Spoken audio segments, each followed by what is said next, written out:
홍명보 대표팀 감독 선임 과정을 둘러싼 논란이 시작이었죠. 문화체육관광부가 오늘 축구협회 감사 결과를 발표했습니다.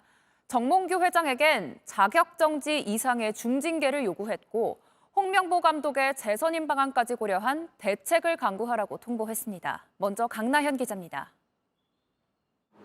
문화체육관광부는 축구협회 정몽규 회장, 김정배 상근부 회장, 이임생 기술총괄 이사에게 자격정지 이상의 중징계를 요구했습니다. 자격정지, 해임, 제명 중 하나의 징계는 받아야 한다는 겁니다. 홍명보 감독을 선임하는 절차, 또 과거 승부조작범을 포함한 축구인 사면 과정에서 정해진 절차를 어겼다고 판단했습니다. 부당한 지시를 하거나 스스로 규정을 위반하는 개입을 하였습니다. 축구종합센터 건립을 위해 책정된 국고보조금을 허위로 신청해 쓰지 말아야 할 내역에 쓴 것도 징계 사유로 들었습니다.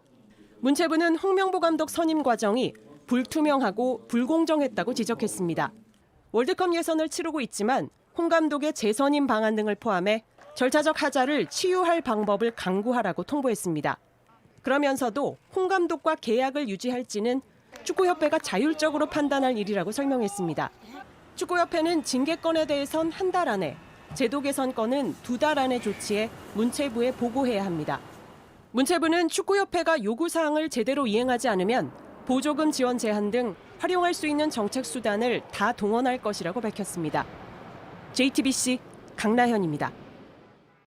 문체부가 이렇게 감사 결과를 발표했지만 축구협회는 징계 요구와 제도 개선 여부를 그대로 수용하진 않을 것 같습니다. 조금 전 문체부에 재심의 요청을 할지 검토하겠다는 입장을 냈는데요. 이어서 최승기 기자가 보도합니다.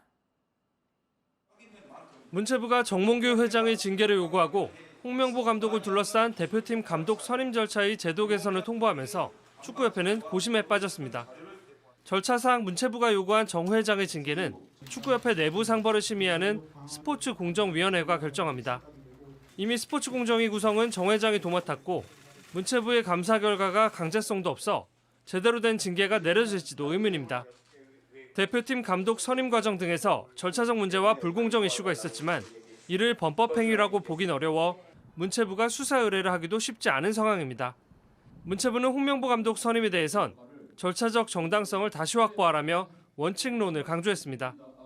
홍명보 감독과 체결한 계약은 축구협회가 그 계약을 유지하든지 변경하든지 취소하든지 모든 옵션이 있을 텐데요. 그것은 축구협회가 알아서 자율적으로 판단할 문제입니다.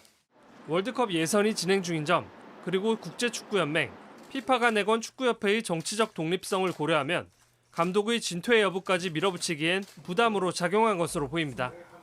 대신 문체부는 축구협회가 징계와 제도 개선을 거부하거나 또 미흡할 경우 연간 300억 원가량의 보조금을 환수하거나 최악의 경우 축구협회를 관리단체로 지정하는 방법까지 검토하고 있는 걸로 알려졌습니다. 축구협회는 오늘 감사 결과에 관하여 재심의 요청을 검토하고 있다며 문체부 감사 결과를 곧장 수용하지 않을 뜻을 내비쳤습니다. JTBC 최승기입니다.